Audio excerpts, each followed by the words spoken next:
पूर्व सीएम भूपेश बघेल पर विरोधी नहीं बल्कि उनके अपने भी उनको कटघरे में खड़ा करने का एक भी अवसर छोड़ते नहीं, बल्कि विरोधियों को नए नए अवसर खुद दे रहे हैं। सत्ता से बाहर होते ही कांग्रेस के नेता और कार्यकर्ता खुलकर अपने इस सबसे भरोसेमंद चेहरे पर एक के बाद एक तीखे वार कर रहे हैं। बिल्कुल, और कभी लेटर लिखते हैं तो कभी सार्वजनिक मंच से निशाना साधा जा रहा है, लेकिन अब आरोप लगाने वाले कार्यकर्ताओं को अपनी जान का खतरा भी महसूस हो रहा है। कैसे, इस रिपोर्ट के जरिए आपको समझाता है।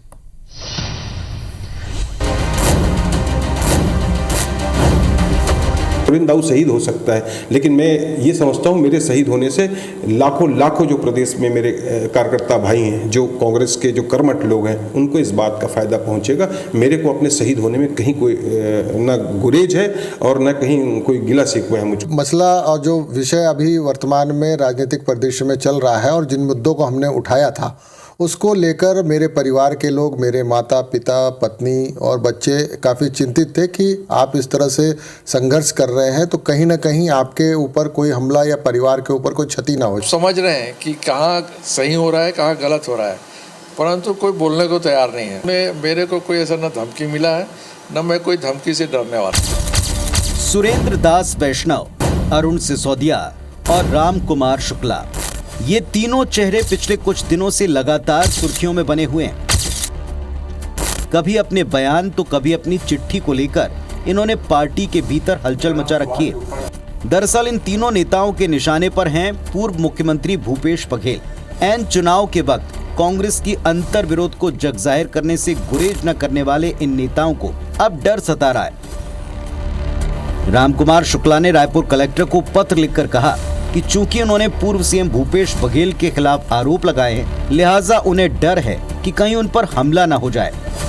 इसीलिए आचार संहिता के चलते जो उनसे लाइसेंसी रिवॉल्वर जब्त की गई है, उन्हें वापस लौटा दी जाए।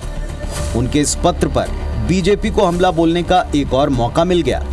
कार्यकर्ताओं को कोई स्लीपर सेल कहता है, कार्यकर्ताओं को किस प्रकार से कांग्रेस में प्रताड़ना मिल रही है, ये बताता है कि ये लोकतांत्रिक पार्टी नहीं है। और आज सुरक्षा मांगनी पड़ रही है तो ये बताता है कांग्रेस पार्टी लोकतांत्रिक पार्टी नहीं है। भूपेश बघेल जी ने जब कांग्रेस में स्लीपर सेल होने की बात की है तो स्पष्ट लगता है कि कांग्रेस छत्तीसगढ़ में या देश में एक आतंकवादी संगठन की तरह काम कर रहा है, और जिसको आतंकवादी संगठन के तौर पर काम कर रहा है उससे समाज को भी खतरा हो सकता है। सिर्फ राम कुमार शुक्ला तो आवाज उठाई है, हम समाज जीवन के जो लोग हैं उनको भी खतरा हो सकता है।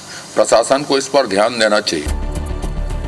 अपने ही नेताओं के बयान और लेटर बम से घायल कांग्रेस पार्टी और नेता इन सब के पीछे बीजेपी को जिम्मेदार बताते हैं। शर्मा जी को अपने पार्टी के नेताओं के बारे में देखना चाहिए, विशेष तौर पर जिस प्रकार से अरुण साहू जी का हक मारा गया, जिस प्रकार से अजय चंदाकर का हक मारा गया, अमर अग्रवाल का हक मारा गया, जिस प्रकार से राजेश मूरत का हक मारा गया, तो पहले उसके बारे में उनको मंथन करना चाहिए, उसके बाद कोई बयानबाजी करें। बहरहाल मैदान राजनीति का हो या युद्ध का, लड़ाई में दुश्मनों की ताकत से कहीं ज्यादा अपनों की गद्दारी घाव देती है। और इस वक्त छत्तीसगढ़ कांग्रेस पार्टी की स्थिति भी कुछ ऐसी ही है, जो विरोधियों से कहीं ज्यादा अपनों से घिरी नजर आती है। राजेश राज, IBC 24, रायपुर।